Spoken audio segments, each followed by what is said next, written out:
Proceeding to the next agenda, I will go to the first sections of Solar PV Dissemination Workshop with the topic, Launching of ASEAN Solar PV Plus Utilization Study. Please welcome Ms. Monica Medagawati, Research Analyst of ACE, to present the key findings of our latest Solar PV Plus Utilization Study in ASEAN. Ms. Monica, the floor is yours now. Thank you, Madam MC, my colleague Zhang, for the kind introduction. And good morning to the honorable speakers, panelists, and also invitees here. I am Monica Merdekawati, a research analyst of Sustainable Energy, Renewable Energy, and Energy Efficiency Department of ACE. For the next 15 minutes, hopefully, I will share the insights of our report, the innovative solar PV utilization to support the green economic recovery in ASEAN. Next slide, please. Sorry. Yeah. First, I would like to briefly introduce ASEAN Center for Energy, or ACE in short. ACE is an international organization under the purview of the ASEAN Secretariat that represent the 10 ASEAN member states' interests in energy sector. ACE has three different roles as the catalyst of the economic growth and integration of the ASEAN countries that are guided by the ASEAN Plan of Action for Energy Cooperation, or APAEC, which I will present in the next slide for briefly. And second, we also provide the data and knowledge repository services for the member countries. And third, ACE vision is to be the regional energy think tank that could provide practical and reliable solutions for the member states. Next slide, please. Yes, APEC is the regional blueprint for the energy sector in the framework of the ASEAN Economic Community, or AEC. It has 7 program areas, or focus as presented here on the screen. And the main theme is to enhance the energy connectivity and market integration to achieve energy security, accessibility, and sustainability for all. Amongst these focus and activities, APAEC has 2 main targets for the acceleration of the regional energy transition. They are the 23% renewable energy target of total primary energy supply, or 35% share of installed capacity by 2025. And energy intensity reduction target by 20% in 2020. Okay, next slide, please. So, this report is part of the activities of cooperation project between ASEAN and China. It is the continuation of the site visit activity that we have done in August, and several 3 days workshop in August and October. Next slide, please. So, now let's talk about the report. The report is motivated with the status of the renewable energy share monitoring in the region. As of 2020, the renewable energy share accounted for only 14.2% of the total primary energy supply, although this is already increased by 0.4% during the COVID-19 pandemic in 2019. Meanwhile, in terms of installed capacity, the share is 33.3%, only 1.7% short from the 35% target. The stark gap between the RE achievement in TPS versus the installed capacity indicates 3 important premises. First is the need for a more ambitious renewable energy installed capacity target. And then the second, the need to explore solar energy use beyond electricity, such as heating, air conditioning, and other innovative uses.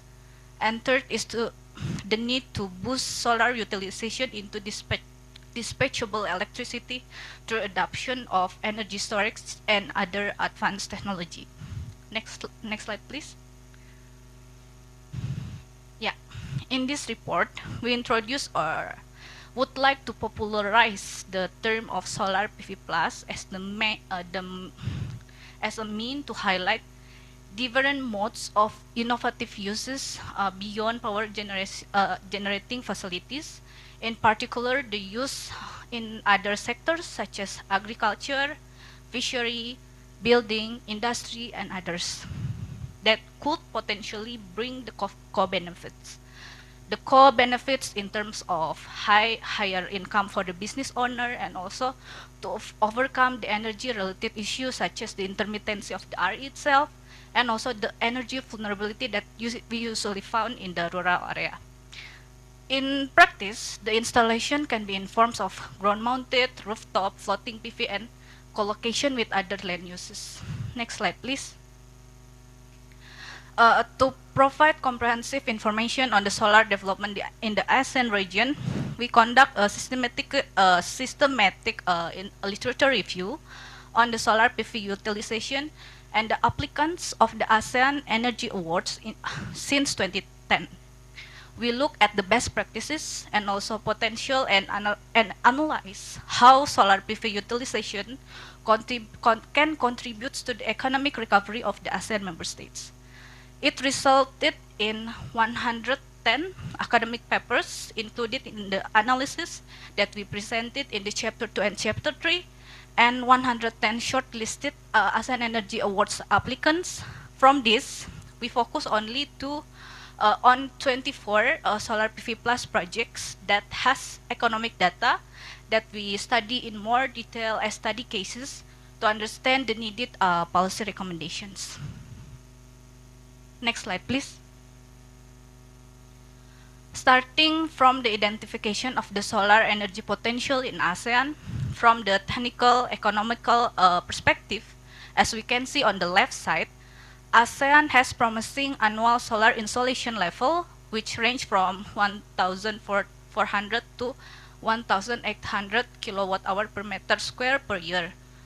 With other factors considered, such as solar intensity, capacity factors, land availability, the cost, the rates, we found the highest potential is in Myanmar and Thailand, where solar PV could generate more than 7,000 gigawatt.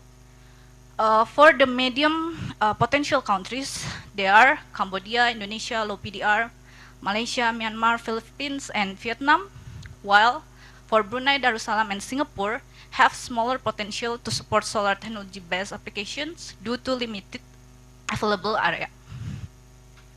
On the right side, we are trying to explore the perspective of potential of the via the regional interconnectivity. Solar utilization could be optimized more with the integration of the cross-border interconnection under the ASEAN power grid. One of the recent example that I would like to share is the extension of the low PDR Thailand, Malaysia, Singapore power integration project in June 2022, where in this case, it's not solar, it's hydro, but that's how renewable energy can contribute to the regional cooperation in the ASEAN. And according to the AIMS-3, the ASEAN Interconnection Master Plan Study 3, estimated roughly 8,000 gigawatt gross capacity of solar from 42 solar sites and 342 gigawatt of wind from 20 wind sites. A closer look into the solar potential in each ASEAN member states for the interconnected power grid, you will see here it has similar trend with the left side, where the group of the high, medium, and low potential countries are similar. Next slide, please. Furthermore, we mapped the gap between the potential and national target, where we found amongst the high category countries, Myanmar and Thailand have lower targets than the medium countries, and amongst the medium category countries, Indonesia and Vietnam have the most ambitious target, while Singapore is the only one in the ASEAN who explore to the optimum level according to their availability or potential, while Vietnam is the only one member state who has a specific objective every 5 years. Next slide, please. So here is the recap of solar PV plus utilization in ASEAN. On the left side, from the ASEAN Energy Awards applicants between 2010 until 2022, or this year, We captured 110 innovative solar projects on agriculture, fishery, rural development, building, animal husbandry, and the floating PV on the water dam, and also a few examples on the environmental management. Most projects are located in Indonesia, Malaysia, Singapore, and Thailand, and amongst all category, BIPV installed on the office building is the leading solar PV plus utilization in region, followed by rural development and also floating PV. On the right side, from the 110 shortlisted academic paper, we found 24 solar projects that have sufficient economic data for in-depth analysis. Some of them even are modeling studies. We found similar trend with the ASEAN Energy Awards, where most projects are BIPV in Indonesia, Malaysia, Singapore, Brunei Darussalam, and Cambodia. But we found more study cases for the agriculture, fishery, animal husbandry, despite of the less sample, only from 24 study cases. And we confirm solar PV projects contribute to the economic improvement, which we shall discuss further in the later slides. Next slide, please. So here we identified different types of solar PV plus agriculture implementations, such as solar water pumping for irrigation in Cambodia, low PDR, Myanmar, and Philippines, solar powered crops drying in low PDR, vertical farming or aquaponics in Brunei Darussalam, Malaysia, and Singapore, and agri-PV in Indonesia. The benefits are improved agriculture production yield and the quality, efficient land use, improved projects' economic outputs such as IRR, payback period, etc., and contributed to the local economy improvement. And on the right side, closer look into the agri-PV applications. The figure here illustrates three different typical arrangements. The first is when solar PV is in between the crops. The second is when solar PV as rooftop of the greenhouse. And the third is solar PV as rooftop of the windowless plantation frame. And I would like to highlight three characteristics that are found more prominent than other solar PV plus agriculture applications. First is the benefit of dual land use, which allows additional income for the farmers coming from the land lease. And second is improved production yields, especially on the type of crops that shade tolerant. And the third is 2/3 higher cost and conventional than the conventional ground-mounted PV. This is like the downside of the agri-PV, I would say. Next slide, please. So about solar PV plus fishery, in fishery, we found applications on aerator in shrimp farms or aquaculture, fishing boats, and fish processing, such as cooling, storage, drying in the ASEAN member states as listed in the presentation. The benefits are supporting the blue economy vision, improve fish products quality, improve economic performance, and also contribute to the local economy improvement. While for the solar PV plus rural development, the applications are off-grid solar PV and storage, solar pump for clean water supply, solar flex grid or modular type of off-grid system, and hybrid system, the combination of solar, wind, diesel, and battery that we found in Philippines.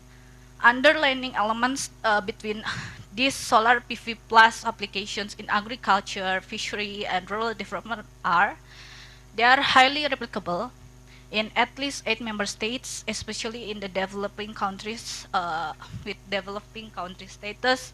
And the second is the higher chance in Cambodia, low PDR, and Myanmar. And the three types contribute significantly to the rural economy development. Next slide, please.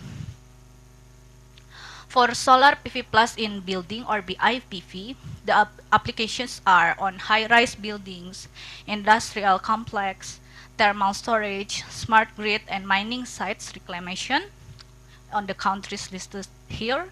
And the benefits are energy savings, higher replicability from the end user side, and proven to have positive economic performance despite of higher initial cost than the normal house or building.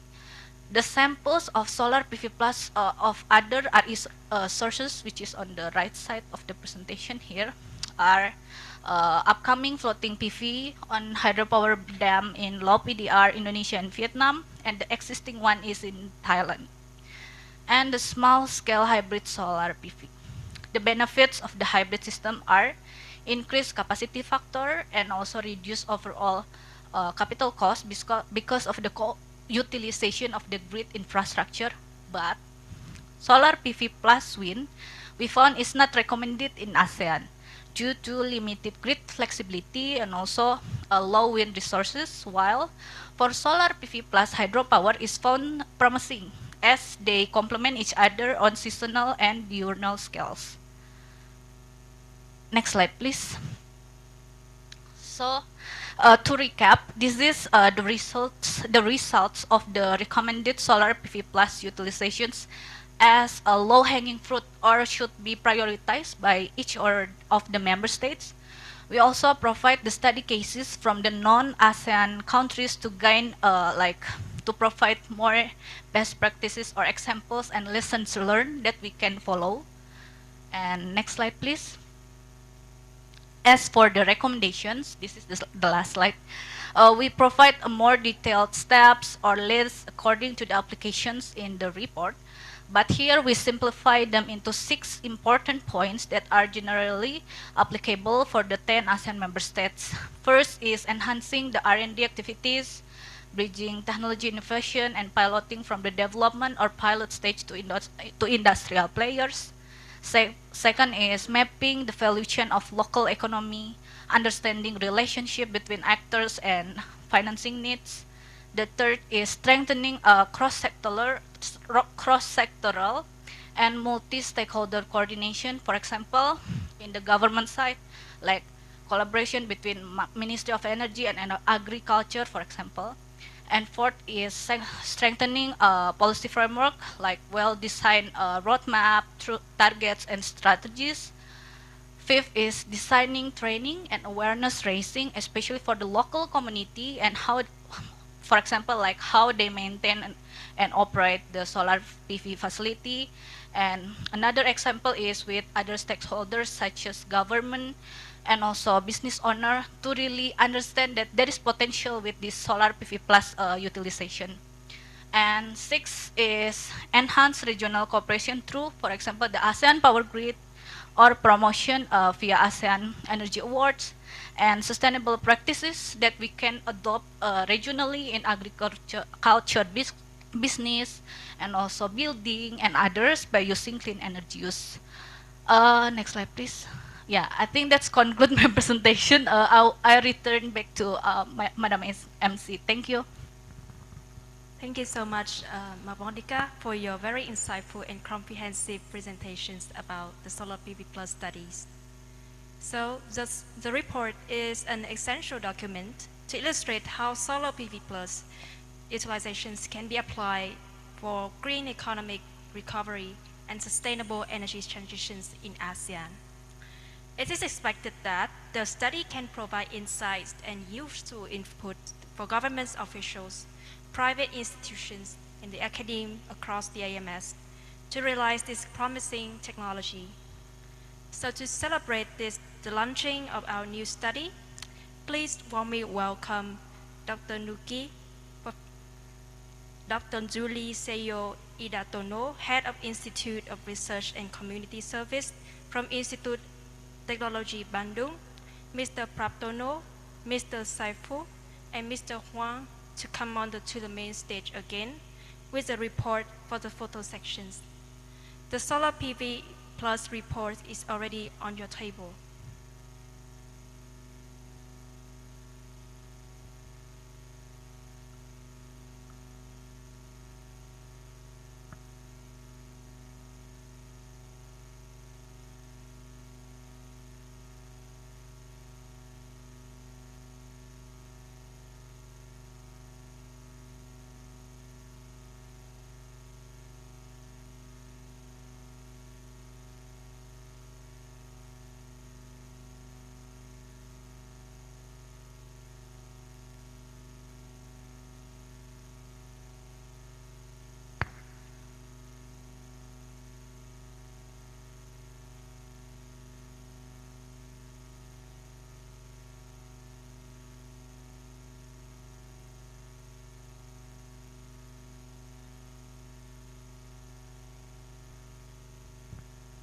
Thank you so much for your kind cooperations.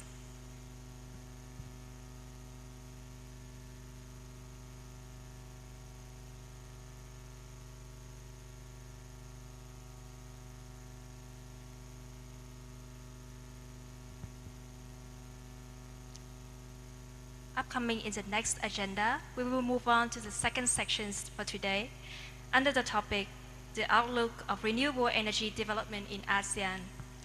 The moderator of this section is Mr. Bintang Wihana, Research Analyst of ACE. I would like to give the floor back to you, Mr. Bintang. Thank you, Jiang. Good morning, dear Excellencies, Honorable, our insightful speakers, distinguished participants, ladies and gentlemen. May you all have blessed with good health. This is Bintang, Research Analyst of the Renewable Energy, Energy Efficiency, and Sustainable Energy from ACE. And this is a very great honor to be the moderator of the outlook of renewable energy development in ASEAN. In current session, we will get closer look into the RE development in ASEAN, including the status, target, and development or research of RE policies and technologies. And for our session, each speaker will present their material for about 15 minutes. And after that, if we still have time, we will continue the session with a question and answer session. Without further ado, allow me to welcome Dr. Zulfikar Yurnaidi, the Senior Research Analyst of ACE, the leading analyst also, and the project manager for the development of the 7 ASEAN Energy Outlook, to present the material of the 7 ASEAN Energy Outlook. Thank you very much, Bintang, for the kind introduction. If I can have the slide, please. So I'm going to share with you some insights from the 7 ASEAN Energy Outlook, or the AO7, which is the flagship publication of ACE, which is developed together with the 10 ASEAN member states. And the AO7 itself has been launched in the 40th ASEAN Ministers on Energy meeting, or AMEM, in Phnom Penh back in 15 September 2022. If I can have the next slide, please. So a brief introductions. In doing the outlook, we develop 4 scenarios. The first is the baseline scenario, in which we project the historical achievement of renewable energy and energy efficiency, so without any new policy intervention. So that's our base. And then we modeled what we call the AMS, or the National Target Scenario, or the ATS, in which we project the achievement of the national policies, especially in renewable energy and also energy efficiency, and also the PDP, or the Power Development Plan. Usually we note that with the achievement of national targets, the region cannot achieve yet the regional target, which is mentioned by Ms. Monica previously, which includes the achievement of 23% of renewable energy share in TPS, energy intensity reductions by 2025, and also installed power capacity. So to reach that target, we develop this APAEC, or the Regional Target Scenario, or the APS. And then, starting from the 7 ASEAN Energy Outlook, we use what we call the least cost optimization scenario, in which we utilize a technology neutral approach, introducing optimization, especially in the power system, while keeping the APAEC targets. And we model this AO7 until 2050. Next slide, please. So I'll brief you with the general structure of the model. If I can have the next slide.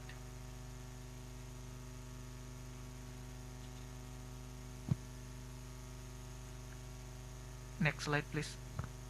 Yeah. So in general, the structure is like this. So we model the overall energy system, so not only in transportation or electricity only, but overall system.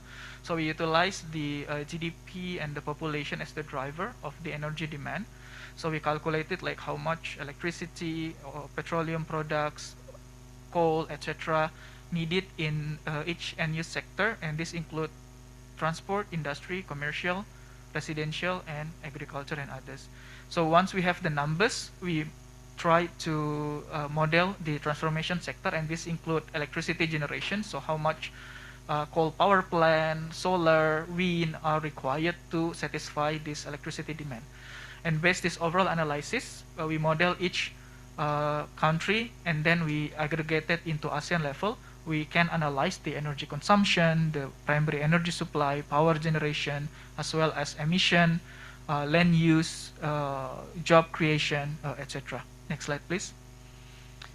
So we'll just jump into some of the insights. First and foremost, as most of the members of the ASEAN are developing countries, we estimated that between 2020 until 2050, the economic will grow around 4 times.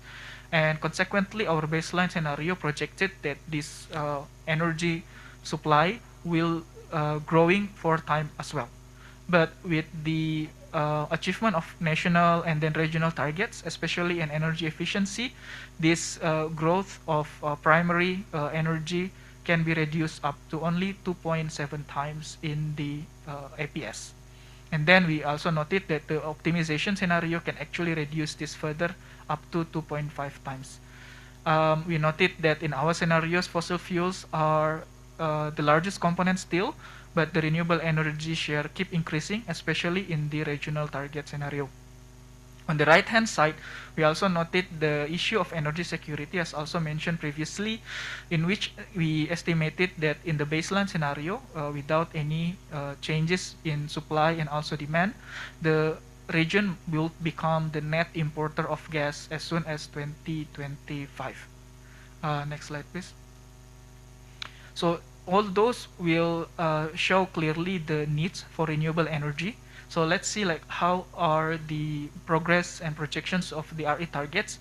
This has been showed previously by Ms. Monica as well, but what we noted that the national scenario is able to achieve or even overachieve the installed capacity target. In 2020, the number is around 33.3%. And we projected in 2025, the target year of APAEC, it will reach 37.5, so 2.5% higher. But in terms of installed, renewables in overall power, primary energy supply, we still have some work to do. So in 2020, the number is 14.2%, and it will only reach around 17.5% or 5.5% gap in 2025. So this is what region together needs to do. Next slide, please. Yes. As we focus a little bit more in electricity generation system, especially in our least cost optimization or LCO scenario, first we see that between baseline to the national and the regional targets, the roles of renewables is very high, and this we can see clearly the increase of all sorts of renewable energy, hydro power, geothermal, bioenergy, as well as solar and wind. But then we noted that when we do least cost optimizations, some of these renewables are replaced by coal because the cost consideration. And we also noted that in the LCO we introduced 2 new technologies, which are nuclear and battery, both of which are entered into our system as some of the most cost-efficient solutions. We also calculated the needs of investment only for the power sector only, and it means that there are many cost components in energy transition, including for infrastructure for transport, energy efficiency, infrastructure for transmission, which are not considered yet in here. But we calculated like even for power generation only, the baseline scenario required investment close to $1 trillion between 2021 until 2050. And with energy efficiency, because we reduce the need of energy, this cost can be reduced up to $825 billion and reduced further when we use least cost optimization. Next slide, please. And this is also very interesting because the technologies that we considered in our LCO something that very crucial for renewables. First is of course interconnection. between countries in the region. So what we did is we put the plans of the APG, or the ASEAN power grid, into our model, into our optimization scenario, and the model actually gave results that most of the lines are cost competitive, so they can be introduced into our model as early as 2025. It must be noted, though, that this does not mean actual plan of the countries, but the modeling results show that some of the lines are very, very cost efficient. And in terms of the storage, we noted that we have more than 20 gigawatts of storage required to store about 1,100 gigawatt hour of electricity. And this is also useful for addressing the intermittency issue of the solar and wind. As we can see here, the battery charging quite a lot, first at the nighttime because you don't use much electricity, but also on the daytime where the solar produces quite a lot, but the demand does not really catch up with that. Then the battery can utilize the stored energy in the rush hours in the end of the day and also early of the day when the demand usually peak. Next slide, please.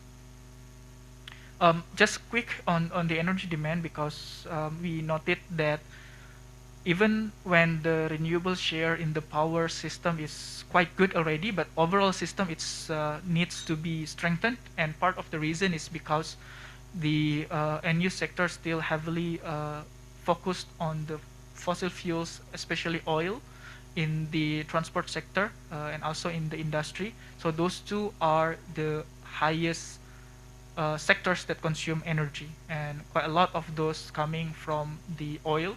Like even in the APS, there are still 38% of share of oil in the final energy consumption. So next slide, please. Yeah, in terms of sustainability, we also try to assess the emission.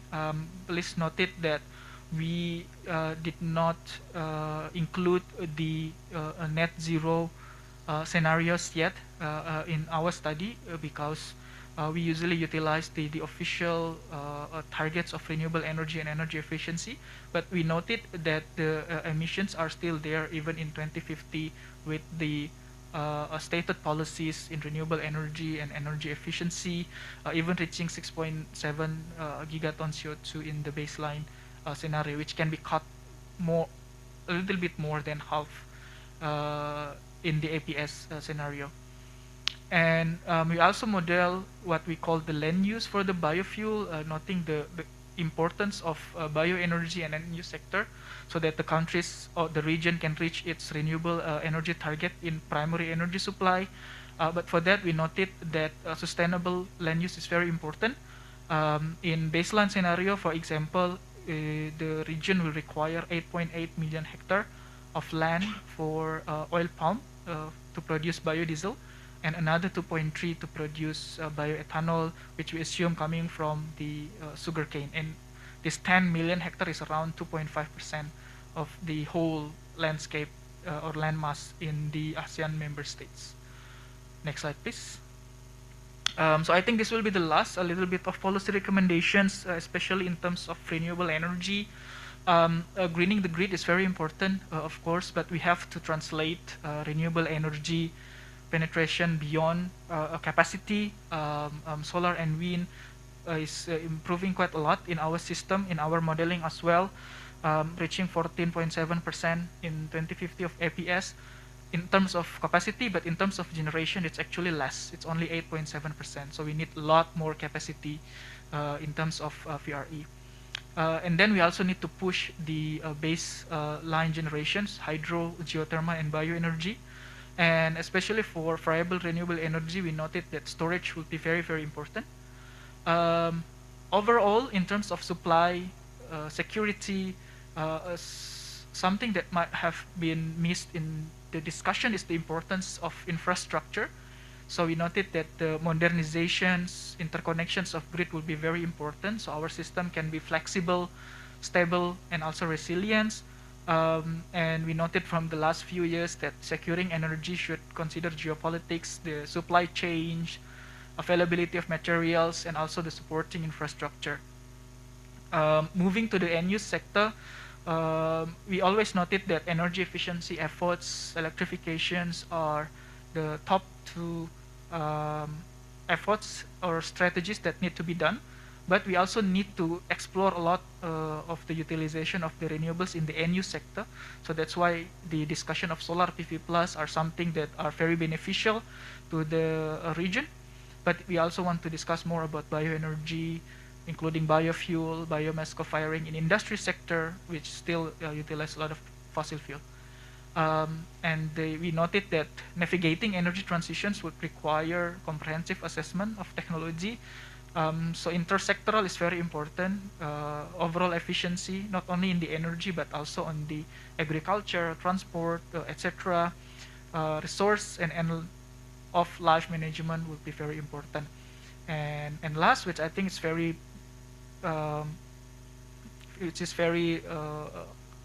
good, that we have today's MOU with ITB and also discussion with the ACCF from China. We noted that technical capacity and financing is very important, so we can secure an energy transition that is just, so it's in line with the economic growth, that is secure and also resilient.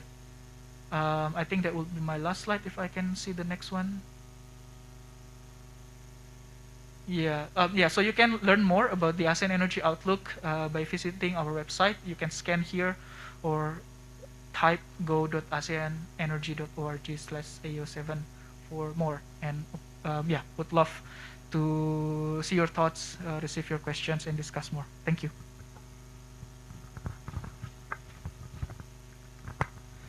Thank you, Dr. Zulfikar, for the excellent presentation. We are noted that the ASEAN Energy Outlook have 4 scenarios. That is baseline, the business as usual, and then the ASEAN Energy ASEAN member state target, and then the APAEC target, and also the least cost optimization for the 2021 to 2050 projection.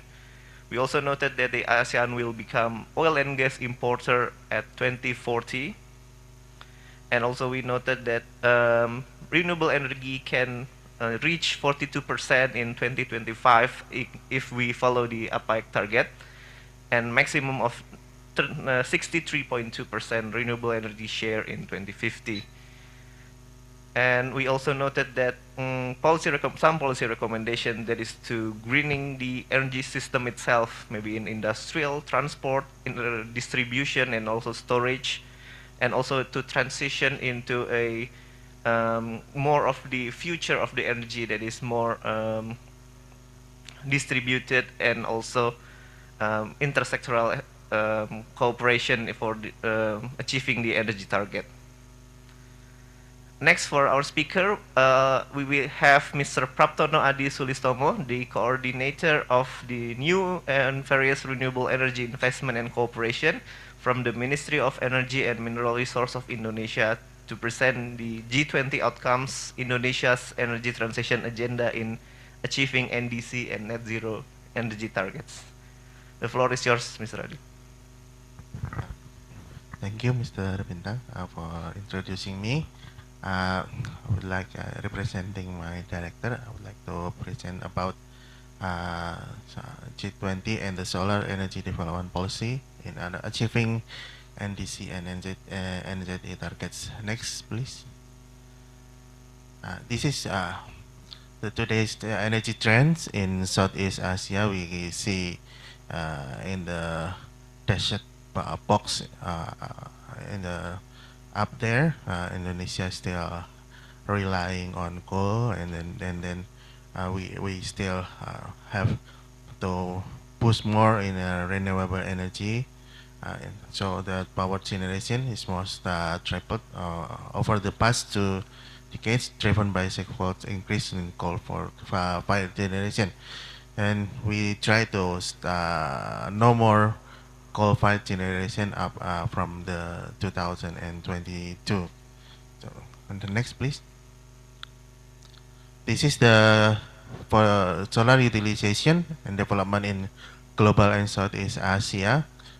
we see in the ASEAN in the test box in the right side where Vietnam still has the largest installed capacity among ASEAN member countries. I think that it is we can adapt how the Vietnam can achieve such huge installed capacity like this, and also that we are as the ASEAN countries we have similarities in solar PV potential. So in total installed in Indonesia utility scale in 2021 is around 1,200 USD per kilowatt. Next. This is ASEAN member countries in the pathways after Glasgow Pact signed in COP 2026. Yes, this is in the graph in the right side. We at Indonesia, we have enhanced NDC September 2022.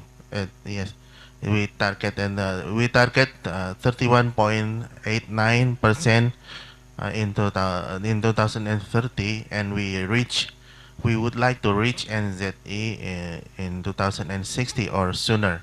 So this is the update enhanced NDC, and we might maybe there is a changing in the future that we would like to inform, because we would like to enhance the NDC more and more as we can reach this sooner from the 2060.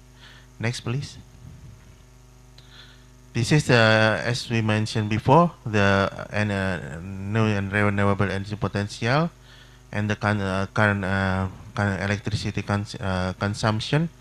We still we have a huge potential, but we still less in the utilization, still 0.3 of the total potential, and we can see that the consumption we still have not we have still not much per capita, still around 1,000 per kilowatt hour per capita. There is slightly stagnant in 2020 and 2019 and 2020 during the pandemic, and in the energy mix of an ASEAN member, we still, and in Indonesia we still quite low in renewable energy. Next, please. This is the emission reduction from the energy sector.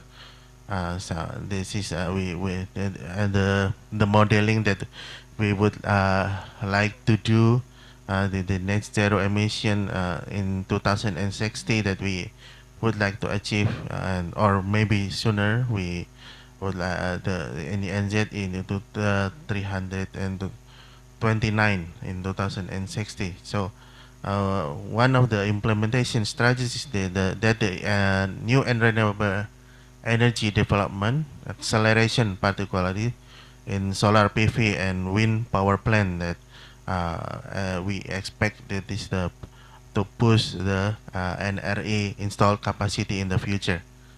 Next, please.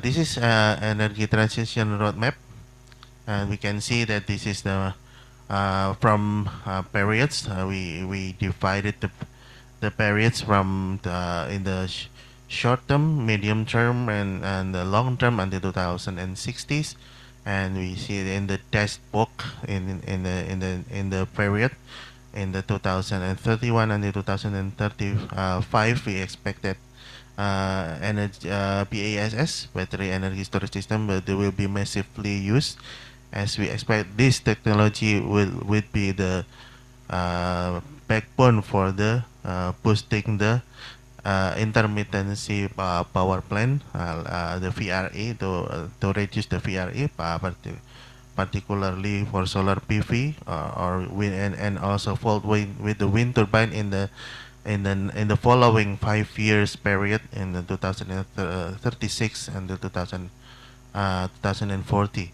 This is I think this is the medium term target in our roadmaps towards net zero emission. Next, please. This is the net zero emission in the modeling according with the annual renewable energy development. We can see in the with the the yellow color in the bar. This is the solar PV. We expecting that solar PV will be massively used until 2060. Starting from now, I think from 2000, 2030, they will growing massively, and expecting with the growth with the BESS in as we mentioned in the previous slide, and also the retirement of PLNs, coal-fired power plant that we expecting gradually starting from 2035, gradually reduce, and reducing to be minimized, and up until now we have launching the uh, presidential regulation for no more coal-fired power plant to be developed in the future for certain circumstances. Okay, and please next. This is the RUPTL, or electricity power plant from PTPLN, our state electricity company, the largest electricity company in Indonesia. We expecting in the future, in the next 10 years, we reach 20.9 gigawatts. This is and also more than 20%, or 4.7 gigawatts coming from solar PV. This is, and also we can see in the map, the division, or the division for each large island in Indonesia: Sumatra, Kalimantan, Sulawesi, Jawa, Madura, Bali, and also for yearly target, particularly for solar PV in the text box, the red text box in the table. Please next. This is the desalination program. We are expecting also this also using the solar PV,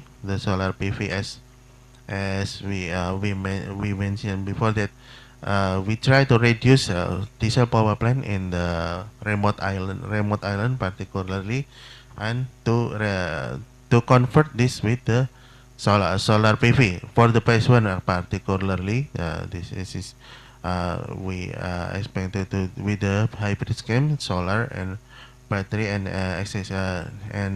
with the existing diesel as a backup. This is has started now with the PLN for the phase one. Next, please. This is a PV rooftop development. We actually launched the regulation last year for this Ministry of Energy Mineral Resources regulation in number 26, that we are on progress and to develop, expanding not only for the PLN customer, but also for non-PLN customer, non-PLN business areas, and also with the reporting and compliance center. Up until now, until October 2020, we reached 71.35 megawatt peak for the installed capacity, and more than 6,000 customers. Next, please. This is the presidential regulation 112 that launched about 1.5 months ago. This is we expecting this is the regulation that can break the barriers, particularly for the pricing barriers. We can see that this is almost all the type of including the solar PV and wind as well, and also the procurement mechanism and the compensation, and also the energy transition is mentioned here in the presidential regulation. So we expect that this regulation can be the foundation for the future of the energy transition and the RE development. Next, please. And also up after presidential regulation, we realize that in Indonesia we still have a lack of regulation, particularly for RE development and energy development. So up after presidential regulation has stipulated, we move to the higher level of the regulation, which is the law, the highest level of regulation in Indonesia for new and renewable energy development, and also it regulates many aspects from the roadmap until the also the power wheeling until the authorities are.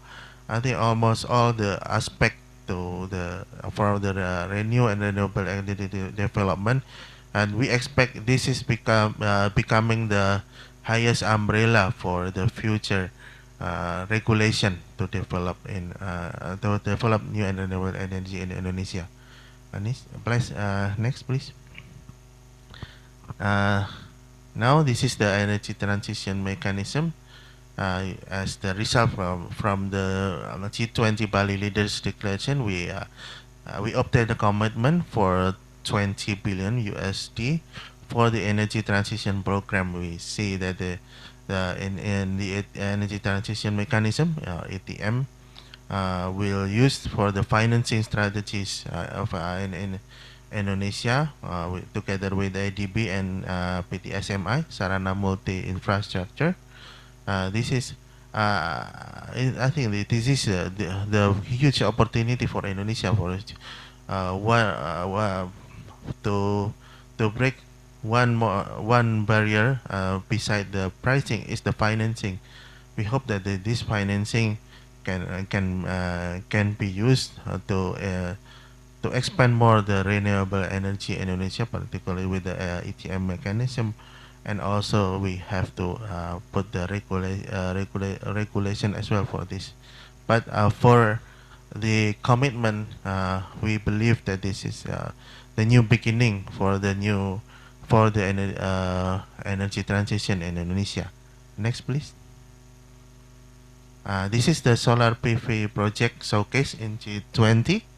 One is the 100 kilowatt peak floating solar PV in Muara Nusa Dua, Bali, and so 3.5 megawatt peak of solar PV in Swana Village, Nusa Penida in Bali as well. Because this is the showcase for G20, we built on particularly in Bali Island where the G20 Leaders Summit located.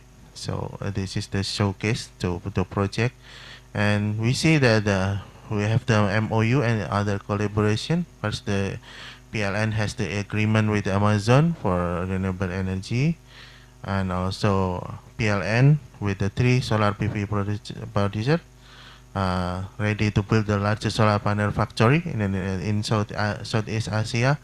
This is one of backbone again because we lack of the solar PV producer, so we expect this can reduce the solar PV panel price in the future. So and also the PLN has collaborating with energy company for Saudi Arabia, H2 Power for new renewable energy project. It is particularly for solar as well. Next, please. This is just to show you about the progress of solar PV in Cirata, the ongoing progress up until now 145 MW AC This is the first solar PV in Indonesia that we expect to replicate in other location, particularly that still on the in discussion is this in Singkarak Lake in West Sumatra. And the next, please. This is to show you again about the use of solar PV plus in Indonesia with the solar water pump in Bali that built in by our office, our DG NRAC, and also solar ice maker with collaboration with GIZ. We expect using the more solar PV both for electrification and both beyond of electrification can boost the solar PV development in Indonesia. I think this is the last slide. Next, please. Okay, thank you so much for the attention. Thank you. Back to the moderator. Thank you, Mr. Praptono Adi. First of all, congratulations for the successful G20 chairmanship for Indonesia. And we are noted that from the presentation, the coal is still trendy for electricity, and within a decade here, that PV cell price has dropped more than 88%. And belonging to Indonesia, that they have a net zero emission target by 2060 with a lot of potential for the new and renewable energy, and 40% of it is solar PV cell. Well, the rest is mostly large hydro system. And currently, Indonesia has the program for the rooftop PV, will be followed by massive battery energy storage system in 2034, and also following to the offshore wind. And Indonesia itself also been replacing diesel power plant into solar power plant in some of the remote area, and have been drafting much law for the renewable energy financing itself. And then, without further ado, for our next speaker, allow me to welcome Dr. Yuli Setio Indartono. Excuse me. For our next speaker is Mr. Saiful Hakim Abdul Rahman, the Director Strategic Planning Division of Sustainable Energy Development Authority, or SEDA, an agency under the Ministry of Energy, Science, Technology, Environment, and Climate Change, Malaysia, to present the Malaysia Renewable Energy Roadmap, my rare. The floor is yours, Mr. Saiful Hakim. Please. Okay, thank you, Mr. Moderator. A very good morning to all distinguished speakers, panelists, and guests. So I will present our own Malaysia Renewable Energy Roadmap. Next slide, please. So this Renewable Energy Roadmap has been developed and published by SEDA Malaysia as a guidelines to all the stakeholders and the RE industry players in Malaysia. Next. Okay, as a country, Malaysia has already committed to become a net zero carbon nation by 2050. In order for us to do so, to achieve that target, we have developed a roadmap as a guidance, which was launched last year at the end of 2021. So for now, we still at the very early stage of the roadmap.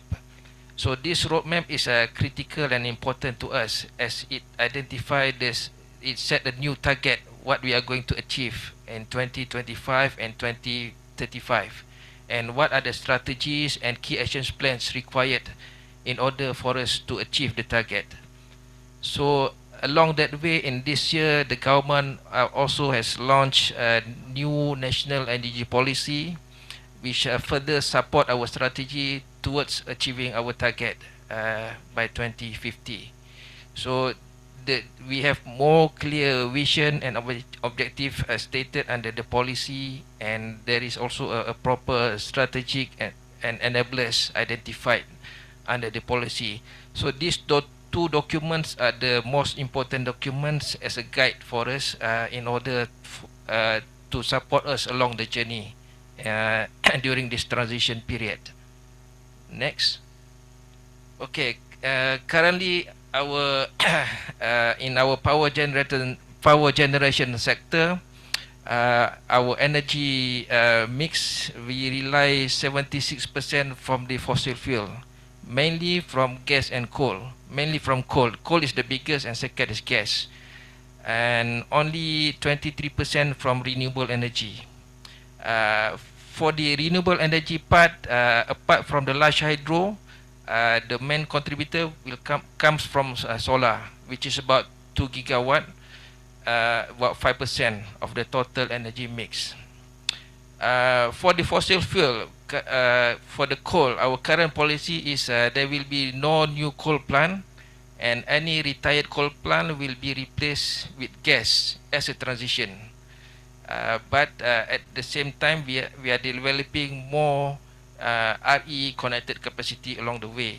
So as you can see, there is a big task ahead of us during this transition period to achieve our target. The solar part, we got several programs under the solar scheme that contribute to the 5%. We get incentive like a solar NEM, solar large scale solar connected to distribution, large scale solar connected to transmission. We got also got a Selco and off-grid solar that contributes to the 5% of solar energy in Malaysia. Next. So with this new roadmap, we already push our target for renewable energy connected capacity to achieve 31% of RE share by 2025, which is about 12.9 gigawatt. And by 2035, we set a target of 40% of RE share, which is about 18 gigawatt. This has pushed our previous target under BAU, which is 29% at 2025 and 32% by 2035. So there is a big push compared to the previous BAU target with these guidelines, with this roadmap. So as you can see from the roadmap, the RE capacity mix target in 2035, we expect 24% will come from solar. The biggest contributor will still be large hydro, because we got a big potential of hydro. But solar will be the key energy source for RE in Malaysia. So by 2025 we expect 24%, and by 2035 we expect 30% will come from solar, from that 40% RE share. So still that shows that solar will be the main source of RE energy in Malaysia for now. Next. Okay, under the roadmap we have also identified what are the RE potential that we have in Malaysia. So we have done some study to calculate the potential of solar energy, which is about 269 gigawatt potential solar energy from Malaysia.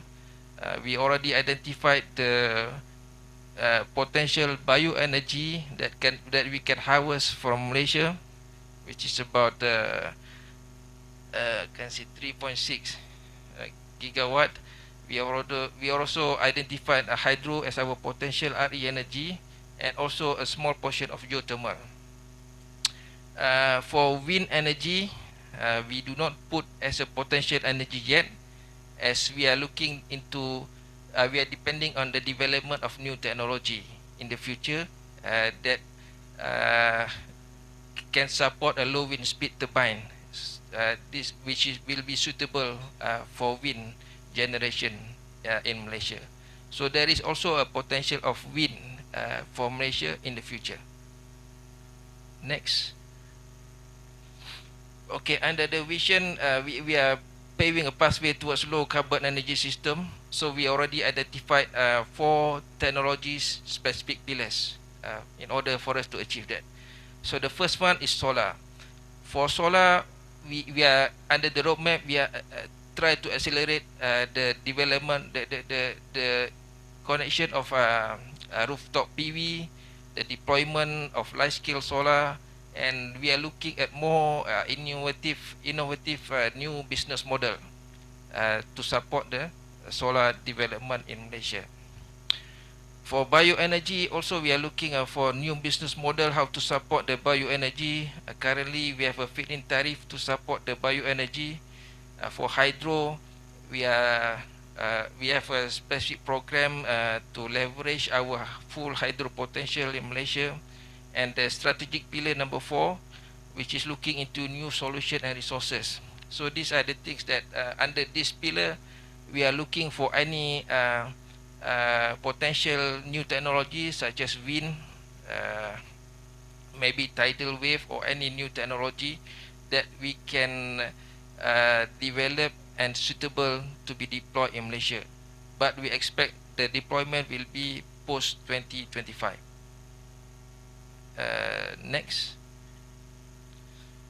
Okay, for solar, at the moment, our RE share capacity mix is 23%. We need to achieve 31% by 2025. So between 2022 and 2025, we have put up several initiatives. If you look at the new business model down there, we are trying to propose a VPPA, virtual power purchase agreement, P2P trading, and REC trading as a new business model. And currently, we already have a net energy metering and large-scale solar PPA ongoing. So the current initiative is still ongoing. We are still working on. We are still we will still continue with the LSS, with the NEM program. We still continue. Plus with additional initiative like VPPA, REC, and third-party access. Okay, next. For solar PV programs in Malaysia, currently for PV, we have a Selco initiative. We have net energy metering and large-scale solar. For other type of energy like biogas, biomass, and small hydro, we currently have a feed-in tariff program for the industry player. So these are still the ongoing initiative in Malaysia that we push to support the development of RE generation in Malaysia. Next. Okay, recently we just launched a corporate green power program in this month for solar PV plant. This is similar to virtual power purchase agreement. This is a platform to facilitate any business entities to use RE through VPPA.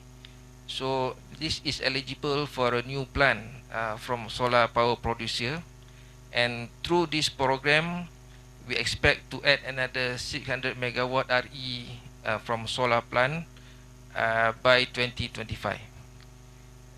Okay, under this program also, we encourage the power plant producer, the solar power plant producer, to include battery energy storage in their plant.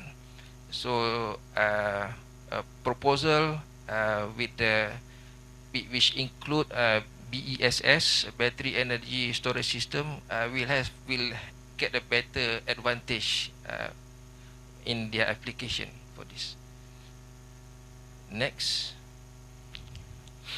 Okay, for bioenergy, currently we have a RE fund to be used for biomass and biogas, which we use for the feed-in tariff, and we are looking for a new incentive for bioenergy with the new scheme such as NEM. We are also looking into supporting a project for bioenergy clustering. This is to support the industry where we cluster all the mills, oil palm mills. We cluster, and they have a stake in the generator plant. So this will secure the supply of feedstock to the bioenergy plant, which will solve some of the issues in the bioenergy sector. So this is the plan for now. Next. Okay, for the hydro, we currently we also have a feed-in tariff program for hydro, for small hydro, but there is challenges also in the mini hydro program where hydro it involves a lot of cost and time to develop a hydro plant. So we are looking into, I will explain later on in the slide how are we going to overcome the challenges in the mini hydro sector. Okay, next. Okay, for the strategic pillar, technology pillars number 4, we are focusing on the new solutions and resources. Under this pillar, we are looking into new options of technology such as green hydrogen, offshore and onshore wind turbines, pump hydro storage, and battery energy storage. This will come under new solution strategic pillar, which we are currently at the stage of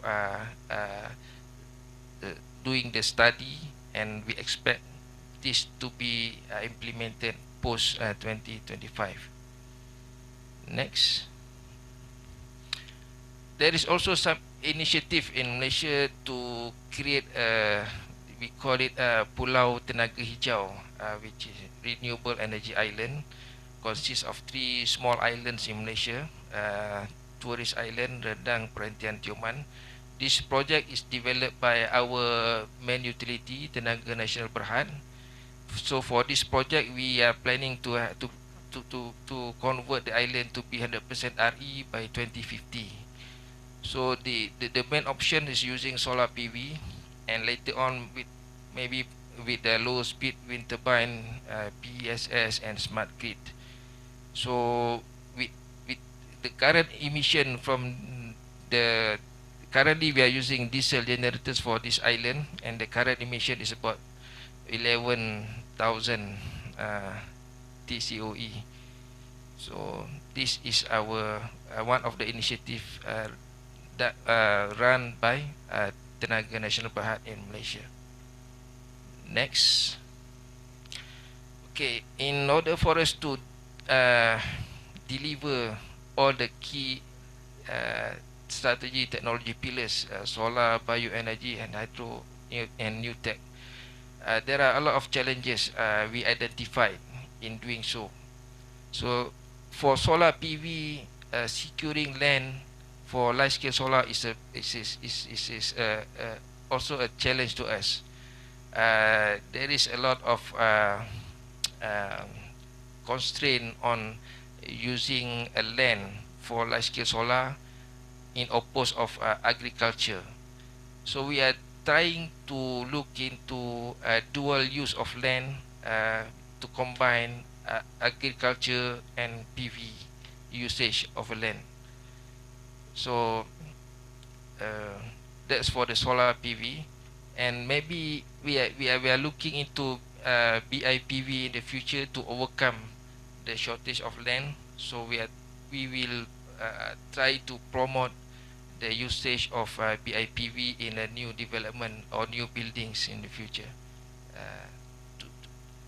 So that's for the solar PV. For bioenergy, we also face a lot of challenges, like the plant, the bioenergy plant is having a problem on getting a feedstock, which is inconsistent. The price is also not accommodating to the supplier, so and also access to the grid connections, because some of the bioenergy plant is located away from the grid. So there will be a lot of cost infrastructure for the infrastructure required for connection to the grid. So in order to overcome this, in next year we are going to do a project for clustering of bioenergy to cluster all the oil palm mills to support the bioenergy generators. Next, on the hydropower, we have a lot of problem also on the period to develop the hydro plant and also the cost, the high development cost. So in order for us to overcome these challenges, next year we are going to conduct a hydro study to produce a hydro map for Malaysia to identify the location of potential hydro energy. So this will overcome the challenges by the hydro players in terms of cost. This will reduce the cost for hydro players to go into the mini hydro sector, as we are already prepared a proper hydro map for Malaysia, which already identified the potential area of the hydro. So that's what we are doing for next year. And last, on the new technology and resources, with the new technology we are going to we have a challenges on human capital development and capacity building on this. So there is we need to plan on how to overcome these challenges as well. Next. Okay, there are 4 enabling initiatives we need in order to achieve the target also.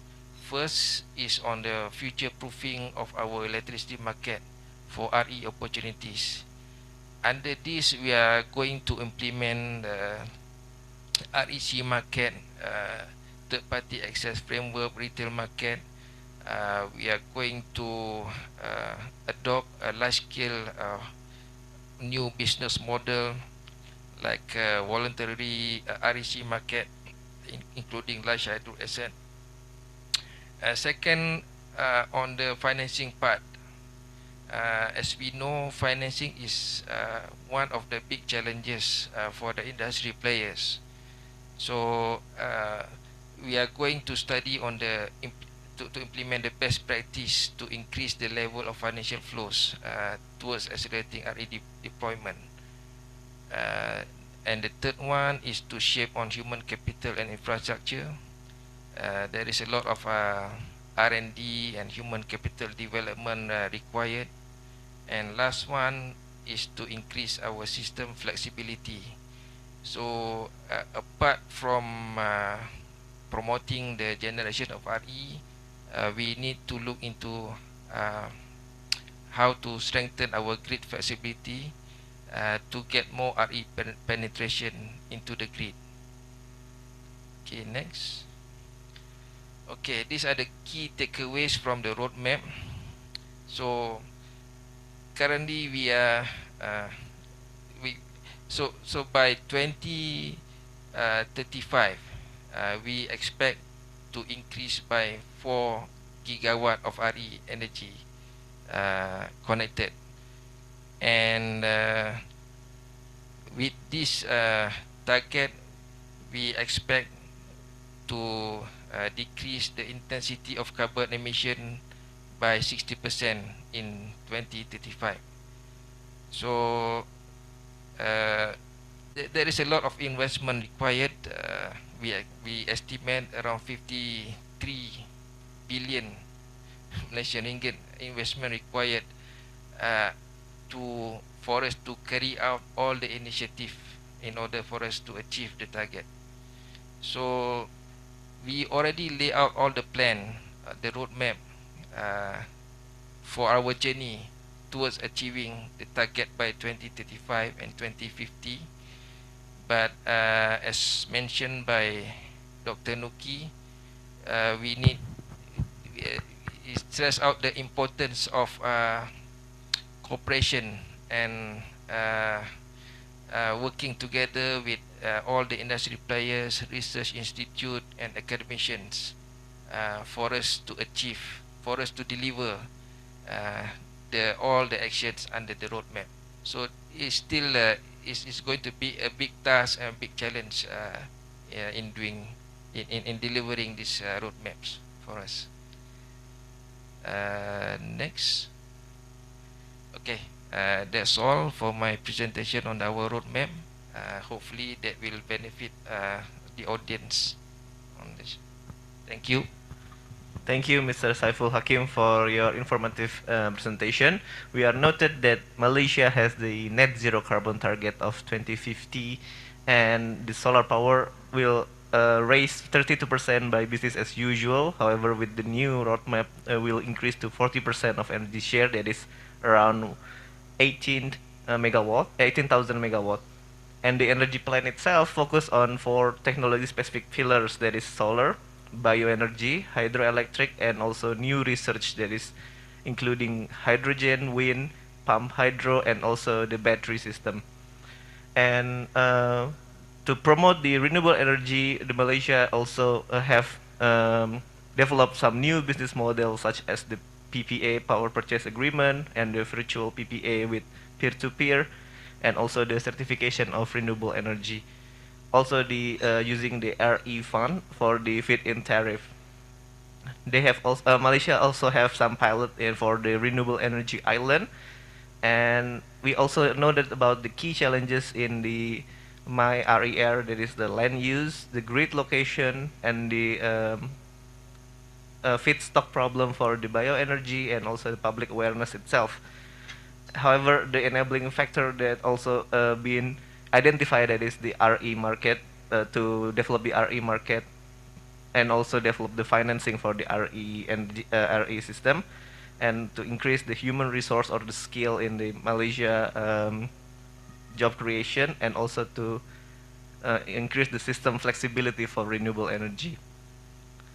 Moving on to our next presenter, that allow me to welcome Dr. Yuli Setio Indartono, the Head of Institute for Research and Community Service, or the LPPM, from the Institut Teknologi of Bandung, that research focus on solar energy, wind energy, biofuel, and HVAC. To Dr. Yuli, the floor is yours.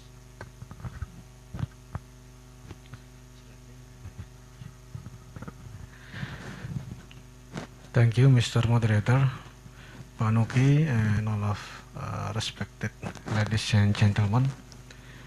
Allow me to introduce myself. My name is Yuli Setio Indartono. I'm a chairman of Institute for Research and Community Services.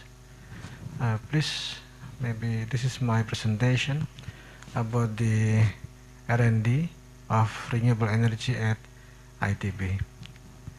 Next slide, please.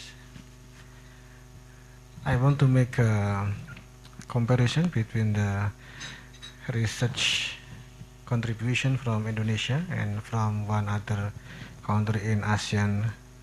This is from Indonesia.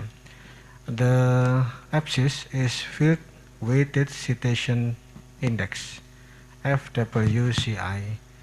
That is the citation level for a certain field, and weighted by the world normal. If the FWCI is equal to 1, it is the same with the average of citation level of the world for a specific field. When the FWCI less than 1, it means the citation level for the specific field is less than the world average. For Indonesia case, for example, I show some of the respected university in Indonesia, such as University of Indonesia and Institut Teknologi Bandung, Gajah Mada University, and also ITS, Institut Teknologi 10 November. Some of the publication have higher citation, higher than 1 of the FWCI. That's included of, for example, battery from ITB, and also for the wind energy, the research FVCI is less than 1, and also for some other research publication such as the graphene and carbon nanotube, also important for the solar cell implementation. The most research with a very high FWCI is the COVID research done by University of Indonesia. This is the these features show how the research amount and research quality of scientific publication from Indonesia. And then I want to compare with another country in ASEAN region. Next slide, please. This is the picture for Singapore. I take this data from the CIFEL Elsevier for the same years from 2018 to 2021. For Singapore, there are many research publications has citation index field weighted higher than 1. This show the quality of the publication is quite good. For battery, carbon nanotube, wind energy, and also some other area, the Singapore publication is higher than Indonesia case. I want to show that in ASEAN country, there is a different amount and quality of research publication. So that's we need to collaborate within the ASEAN countries to reach the same goal, mainly in the new and renewable energy. Next slide. This is for Institut Teknologi Bandung. We have academic Senate regulation years 2020. The Senate give focus, research focus. We have 4 research focus in ITB, information, technology and communication, transportation, engineering and energy, food and health, and infrastructure and disaster. This is the 4 ITB research focus. Next slide. This is the detail for every focus. I think we can move to next slide. This is the research publication from ITB from 2018 to 2021. We can see the related topic on energy, renewable energy and fuel, green and sustainable science and technology, etc. Next slide. This table show about the ITB top research topic sorted by FWCI above 1. That is about above world average. Relating with the renewable energy topic, we have secondary battery, we have a membrane, nuclear fuel, and geothermal energy.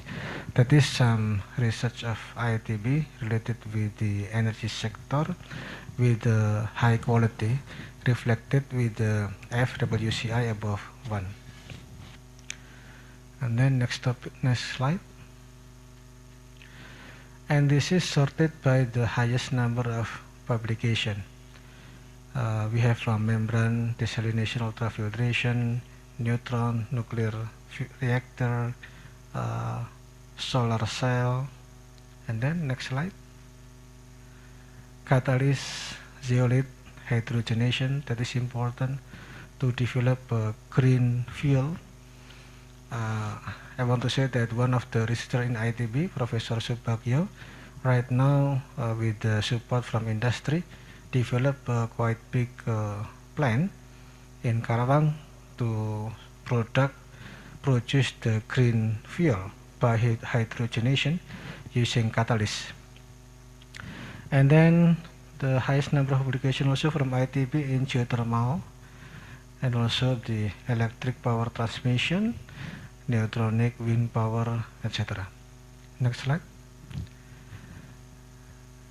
gasification, pyrolysis, coal, that is to convert the biomass, become the more clean energy resources, and then the secondary batteries and the tides, ocean, and ocean current, because we have a faculty of civil included the department of the marine oceanography, so we have some research on the ocean energy also. Next slide. And then if I recap or calculate the publication, we have we can see from this picture then the research in the photocatalyst and solar cell.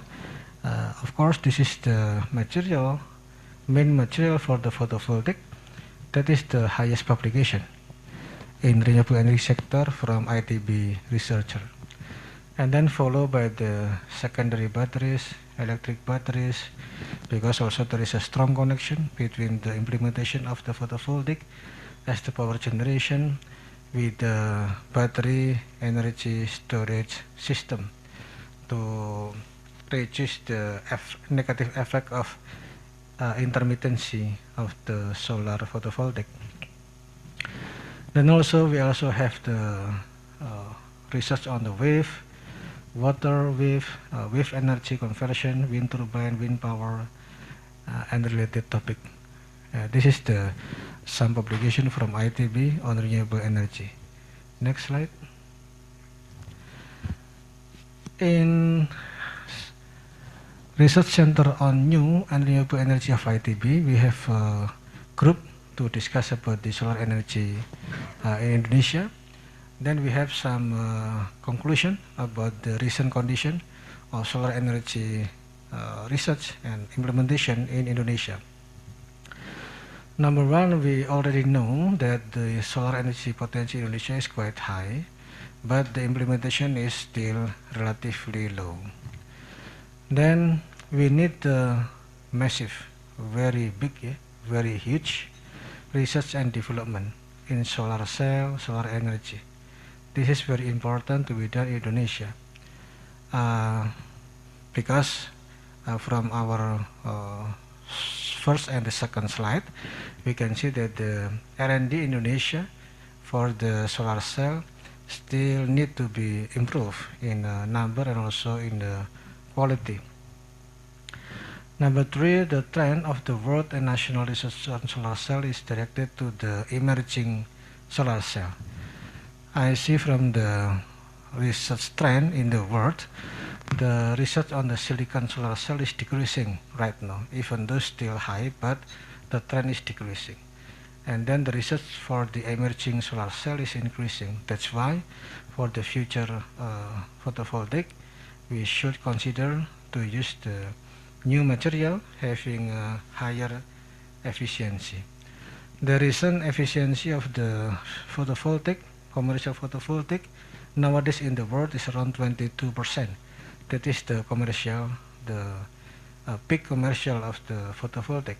Theoretical solar cell can reach about 29%, 30% by using the emerging solar cell. That's why it is important to do a massive research and development in the emerging solar cell. The solar energy intermittency can be anticipated by using energy storage system, not only battery. Yes, right now the major technology is battery, but we know that there is toxic material in the battery, so there is a concern about the waste of the battery. So we should also consider another energy storage system like a pump hydro storage, maybe using hydrogen as energy storage, or included hydrogen in the ammonia as energy storage, because it is more easy to handle ammonia compared to hydrogen. This research on this field is quite important to be done. For Indonesia case, our electricity company target more than 100 gigawatt peak of solar PV power plant. Therefore, it is important to have the solar cell industry in the country. It is a very, very funny, in my opinion, if we still imported with a very huge number of the solar panel for the future. That's why I'm happy to see the Mr. Prapton Adi Sulistomo presentation that PLN have a collaboration with the three photovoltaic producer will build the power PV factory, the largest PV factory in ASEAN region. I think that is very important because for the future in the ASEAN countries, there is a very big need amount of the photovoltaic. So that is important to have the solar cell industry within the country. And of course, the collaboration is important between all stakeholders to uh, implement the solar PV power generation in Indonesia and also in ASEAN country. Thank you very much for your attention.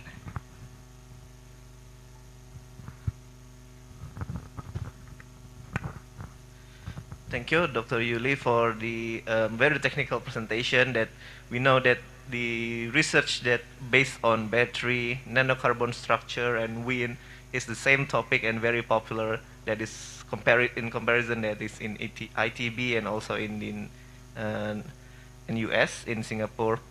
And ITB itself focused their research in four pillars. That is the ICT, or digitalization, transport and energy, health, and also disaster. Publication itself, the ITB has mostly in energy sector, that is PV and also battery. And for the recommendation itself, the from the LPPM also want to have more collaboration between government, research agency, university, industry, and also professional sector. And hopefully that in the end that Indonesia can have their own industry to support the local target that is from the PLN.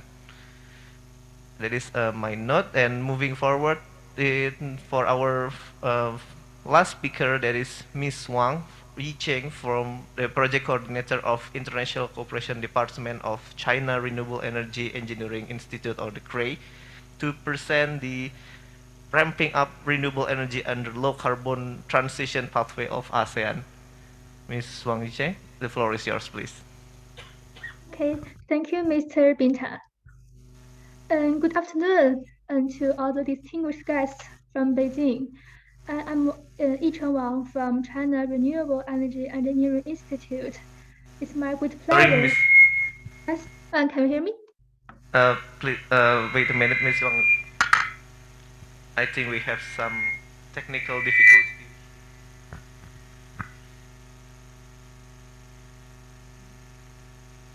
I think you are still muted, Ms. Wang. Yeah, I think I'm muted. Can you hear me now? Currently, we cannot hear your voice.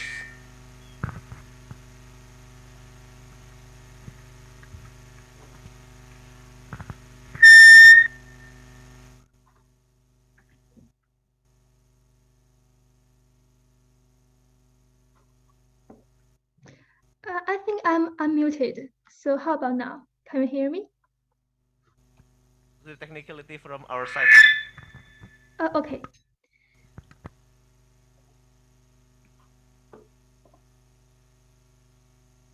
You can continue. Please continue your presentation. Oh, thank you. So how about the voice now? Can you hear me?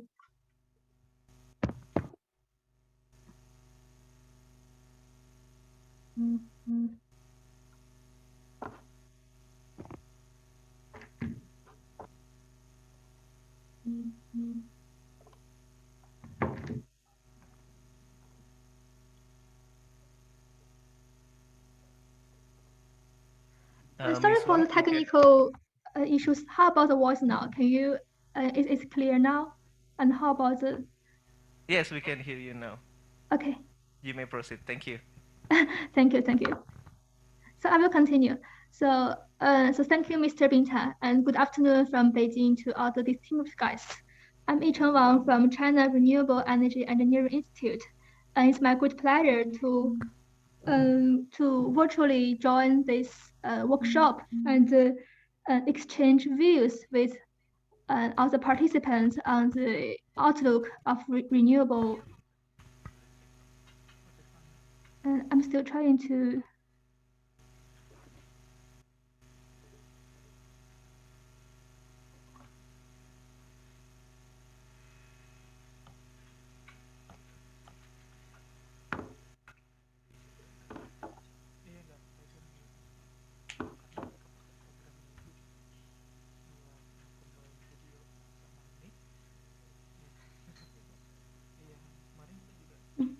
you can hear me clearly now. I will try to get closer to my laptop. So continue. It's my great pleasure to virtually join this workshop, and I see the in-place meeting room, and really hope in the near future we can have a face-to-face discussion. So my institute has long cooperated with ACE to carry out an annual joint research, which is known as China ASEAN Clean Energy Cooperation Report Series. And recently we have two reports. One is the innovative solar PV Plus, which is introduced before. And the other one is what I'm going to introduce about. And the theme is ramping up renewable energy and the low carbon transition pathways of ASEAN. Next slide, please. Yes, and the purpose of the when we applying this research, it currently meet the launch of the AO7. So all the study content is based on the framework of the APAEC 2 targets, as well as the findings of the latest AO7. We aim to narrow down a study into the scope of the renewable energy subsector and to provide the reference for the renewable energy development, considering the current status and the potential of ASEAN countries. Next slide, please. So I will introduce our study from four parts. And currently we are still improving and perfecting our report. So if there is any suggestions from your side, we can have a discussion, and we really look forward to your insights on this. And first, I will introduce the research background and targets. Next slide. In this part, we have analyzed the opportunities and the challenges faced by the RE development, and we also have a different niche when we preparing the methodologies. Next slide. So for we can think about the renewable energy development from two sides. So one is from the positive side. So currently we think, and it's also the common consensus, that currently it's the window period towards low carbon transition for AMS countries, as well as for the global community. Because in the technical way, we have seen the declining costs of new energy development, as well as the great opportunities proposed by the renewable energy, whether from the employment or from the economic growth. And in the other hand, we, as most of the countries and as well as all the AMIs have made their national pledge for the climate change. And there is both a greater policy environment as well as the technical feasibility of renewable energy development. Next slide. At the same time, we also face the challenges brought by the complexity, uncertainty when we in the energy development. So currently, we can see from the whether from the global view or when we think about the national energy development, there is more uncertainty compared before. So the renewable energy development brought about can give more flexibility and the security for the national energy development, and that is for the one of the most important reasons why most of the countries are paying more attention to the renewable energy development. Next slide. And this slide presents the research targets for our study. So basically, it is focusing on the pathways or the routes for renewable energy development. First is we try to illustrate routes and to bring up the concrete measures towards targets in APAEC, as well as the AO7. And second is to have a narrowing down analysis. So in this part, we try to examine the current status and challenges of new energy development in ASEAN.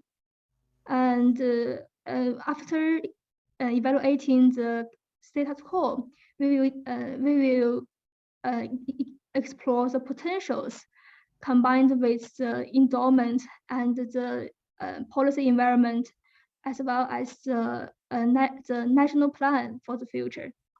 And at last, we propose the suggestions for the future routes in renewable energy development. So in this report, compared with the previous series, it has the two key topics. So one is to have a narrowing down analysis on renewable energy subsector, and second one is we try to provide more concrete and practical reference for renewable energy development pathways. Next slide.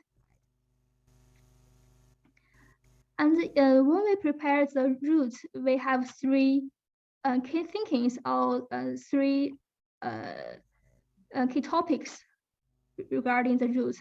So first, as mentioned in the APAEC, we stress the local capacity from ASEAN by ASEAN to ASEAN. This means in the suggestions or rules proposed by this report, it attaches great importance to strengthening the local production and consumption, and enhancing the independency of energy supply. And this, we think, is the most crucial part of increasing the energy security of AMS. And second one is to explore further opportunities proposed by renewable energy development, and to find ways to how to size the development opportunities. And the third one is to have a in-depth study on how can the cooperation and the regional synergy can provide more opportunity for the regional renewable energy development, because whether considering the ASEAN community or consider like the ASEAN +3, ASEAN +8, we think the regional cooperation will bring about more opportunity and possibility for the renewable energy development. Next slide, please. And then I will briefly introduce the methodology of this study. So we have two key methodology in this study. One is to forecast and evaluate the energy development outlook. And the second is, just I mentioned, this report aims to provide practical and feasible routes for the future development. So we have an in-depth categorization and observation to each country, and try to provide very characteristic ways. Next slide. The first methodology is like I mentioned, it use a leap model to forecast and evaluate the related energy statistics.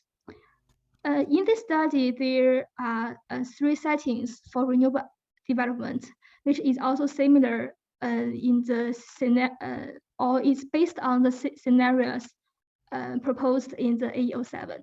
So first is the CTS, continued trend settings. And this one is consistent with the current policy and the technology cost trends in ASEAN. And the second is the low carbon development settings. And in these settings, it will ramp up the share of renewable energy and to implementing more favorable renewable energy development incentives. The third settings is about the facilitated transition settings. And in these settings, it will presume that the AMS will make substantial adjustments to the national energy transition policies and incentives, and to scale up a large number of new energy transition technologies. Based on the analysis of the AEO6 and the AEO7, or combined with the AEO6 APS scenarios and the current energy install and the current energy or power structure in the AEO7, we have found the AEO7 scenarios can be achieved at a slightly higher level in the renewable energy installed capacity, and which is 34.4% in the CTS, 42.2% in LDS, and the 47.4% in the FTS. And the proposed increasement in the renewable energy installed capacity or the gap will be added by the solar PV, which we can see from the next slide. In our study, we have evaluate or forecast the installed power capacity by energy types, as well as the which includes the non-hydro renewable energy installed capacity. We can see when we compare the AEO6 and AEO7, there is a more increasement in the renewable energy, which consists of the hydropower. However, when considering the energy endowment and the current trend in the global, in our study, we found the increasing to increase the share of new energy, especially solar, and under an almost constant proportion of renewables, will bring more installation to the renewable energy development. And compared with the AEO7 scenarios, there is around 5% in the increase of the non-hydro renewable energy development. But compared with the our sightings and the AEO7, it is very similar. So in our report, we think the AEO7's finding is very encourageable and very have a very good guidance for the future development, which we can see from the next slide. In this slide, our study also evaluates and forecast the power generation for the future for the next 10 years, from 2025 to 2030. And we can see the power generation forecast in 2025 and 27 in AEO7 are significantly lower than those in AEO6. And we can also find that for the energy consumption, AEO7 also think it will be better controlled. And our report also keeps the same point of views, whether considering the energy efficiency or the future more policy preference in this.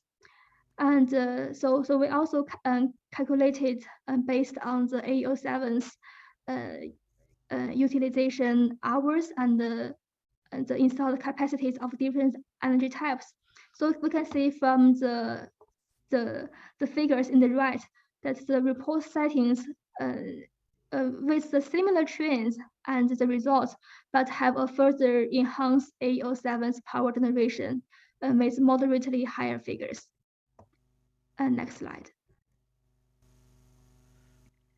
In this study, we also have calculated the benefits brought by the renewable energy development in employment and in the social benefits. So based on the FTS, which is facilitate transition settings, the region will experience a fast growth of renewable installed capacity. And as I mentioned before, in our forecast, the solar PV will cover most of the increased gap in the non-hydro renewable energy development. So, so solar industry will produce about 550,000 to 500,000 jobs, and the wind industry for the employment is about 100,000 to 150,000 jobs, and by 2030.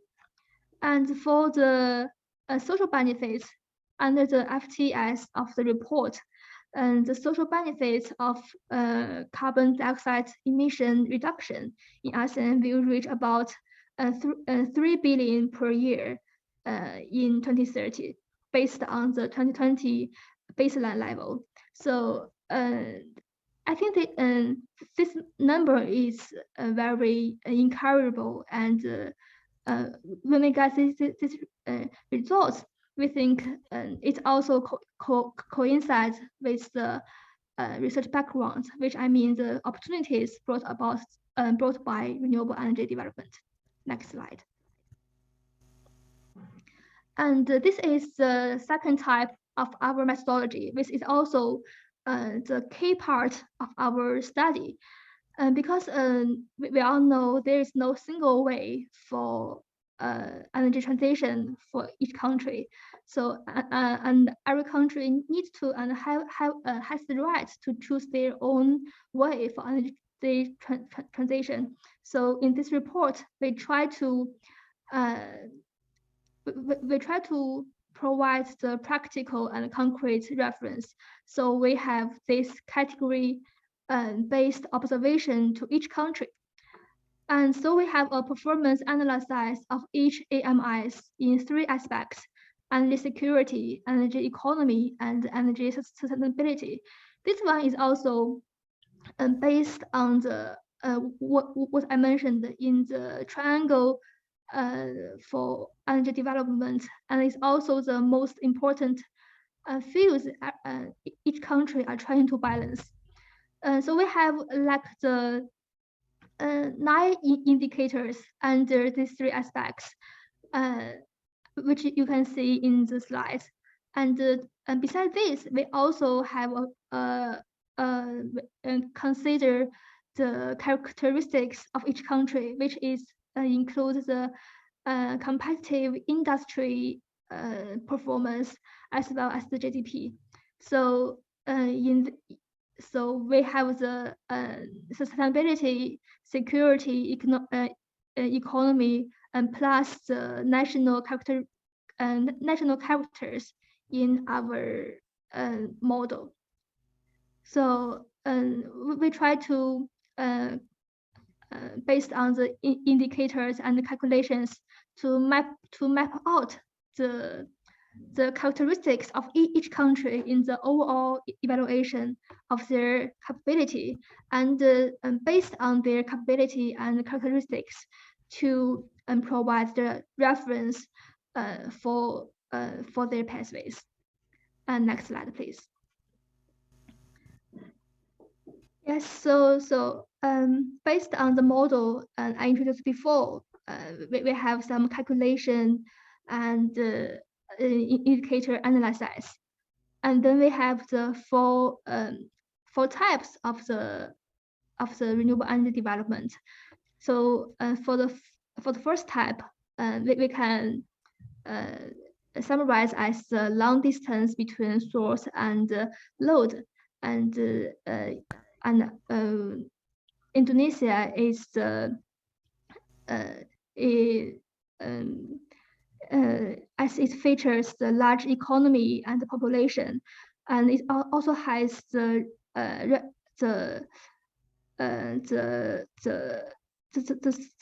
relatively scores in all the aspects which is a very, very high scores, and is also categorized separately as type 1 country.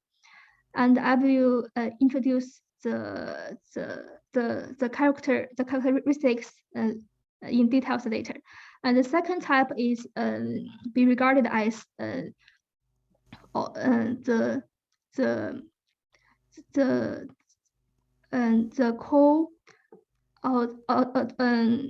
second type we think should is like to focus more on the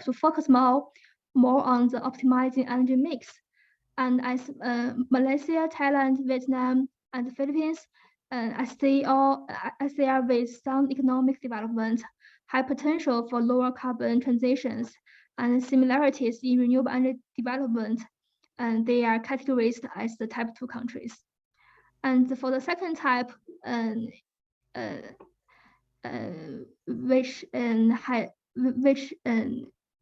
should focus more on expanding utilization of renewable energy resources, and Cambodia, Myanmar, and Laos, PDR, as they have greater potentials in energy sustainability, which can be regarded as the renewable energy source endowment. And considering their current circumstances, therefore they are categorized as the type 3 countries.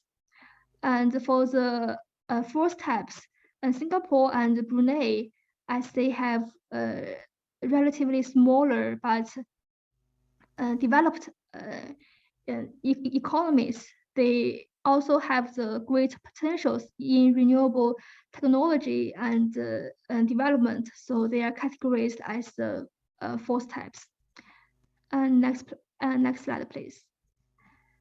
So after based on the evaluations, the forecast, and the category-based of the AMS countries, we have found the key issues in and the routes towards low carbon transitions.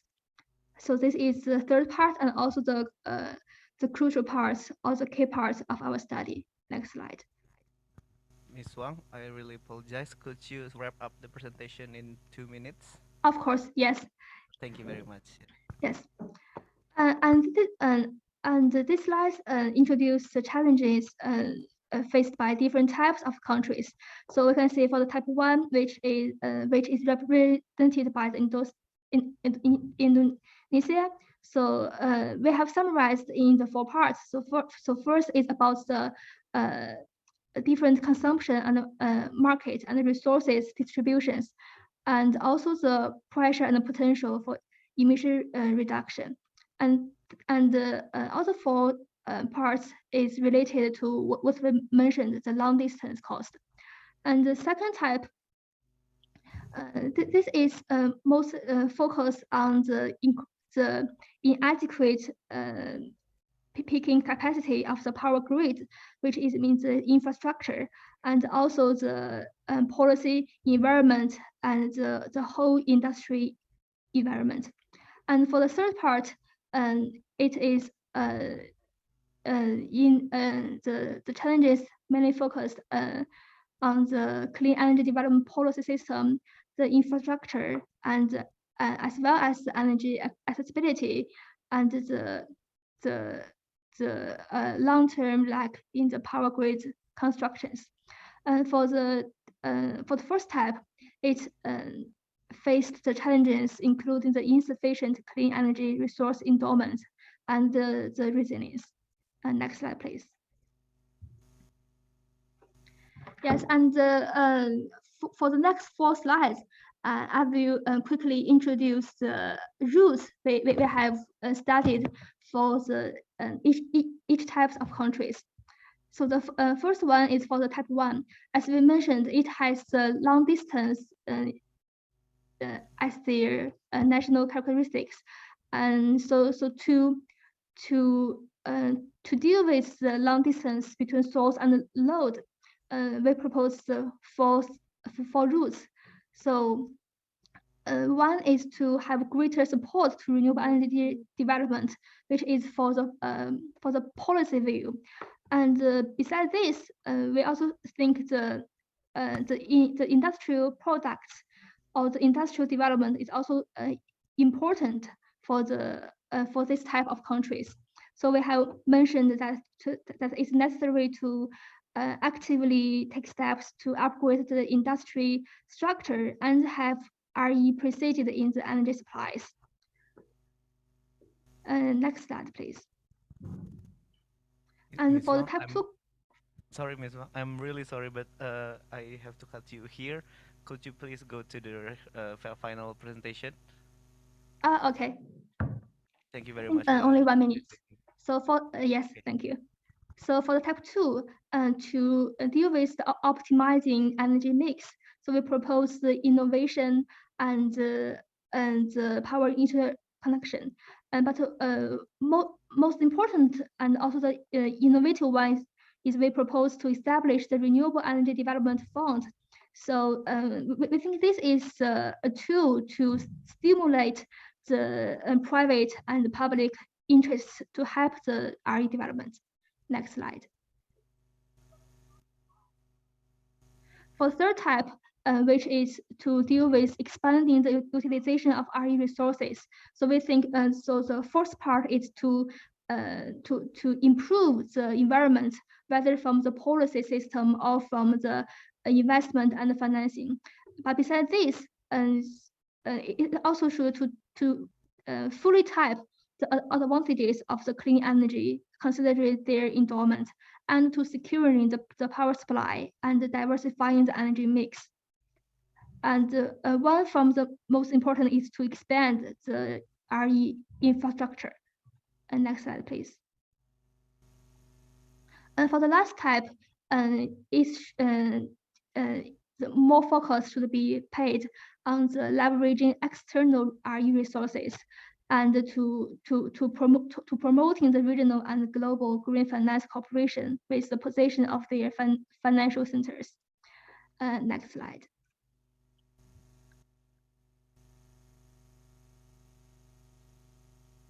Yes, my final introduction is about the recommendations for the pathways of RE. So first is about the greater cooperation, which I have mentioned, and to better use the regional strengths for the development. And second is to play the role of the demonstration projects to deploy and popularize the innovative technology as well as the business models. Next slide.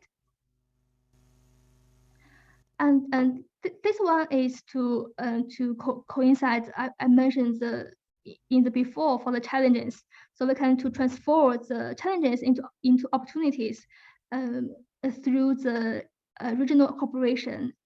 And in the next slide. Yes, here we have proposed how to have the greater cooperation. So one is from the internal part. So from the AMS, they can we have proposed like from clean energy to clean energy, and which means to have a lifetime low carbon practice from productions to consumptions, and to develop ASEAN into the RE industry clusters based on the advantages brought by the RCEP, and to promote AMS power interconnection, and to initiate the multilateral power trading through the ASEAN power grid. And for the external part, I think the ASEAN +3 or +8 countries can strengthen RE technology exchanges, cooperation, and investment. And besides, as China, ASEAN have a close relationship. So China, and it provides a reliable market for power and energy cooperation. So the external part, and China can be regarded as a very reliable energy market for cooperation. And my final slide is about the demonstration and projects. So next slide. So to enhance the deployment and application of the renewable energy, we can enhance the public involvement in the low carbon development and to promoting the innovations of solar PV plus and also the offshore wind and cross sea power transmission, as well as the macro grid system. And these three fields is currently we propose or we think is the most feasible way for demonstration products. But of course, there is further opportunities brought in the future. So this is the introduction of our report. And sorry for the late. And back to you, Mr. Moderator. Thank you. Thank you, Ms. Wang, for a very detailed presentation for the development of the Solar P Plus from the modeling side. And we are noted here for the ASEAN low carbon opportunities. There is the international trade, declining energy technology costs, economic rising in the region, and also welfare demand rising in here. We also noted that the region power for the local capacity, opportunity, and the cooperation and synergy from the ASEAN. For the RE development itself, we are noted that the security, economy, and sustainability is the key point in your modeling. And you have three settings here. That is the continued trend setting, low carbon development setting, the ramp up the RE, and the facilitated transition setting for the new energy innovation that leads to more job creation and also the fast growth to the rapid decarbonization. And lastly, for the recommendation, you are also recommending the cooperation and also from the microgrid, offshore wind, and also the public involvement for the solar PV plus. Thank you very much, Ms. Wang, for the presentation. Ladies and gentlemen, now we have come to the end of our second session here, the ASEAN RE development. And I would like to give my thanks to all of the all the distinguished speaker and also participant. Due to the limited time, we cannot continue to our question and answer and discussion session. I really want to discuss more, but yeah, due to the limited time, we are really sorry and apologize that we cannot have some discussion right now. And lastly, I would like to remind that we will having another session here in the afternoon. I would like to see you again there, and thank you very much. Back to the MC, Ms. Giang, please. Thank you so much, Mr. Bintang, for your excellent moderations and also a very amazing presentations from the distinguished guest speakers. So ladies and gentlemen, excellencies, distinguished guests, we are now at the end of the morning sections of today's event. So from now on, it's the time for you to have a lunch break at Feast Restaurant for around 1 hour and 15 minutes. The Feast restaurant is near the swimming pool of the hotel, so kindly follow the sign to reach the restaurant. And for the VIPs, you will be accompanied by the ACE staff. And please keep in mind that the afternoon sections of the event will begin at 1:30 p.m. Thank you so much for attending the morning sections of today's event and for your kind operations, and I'm looking forward to seeing you soon in the afternoon.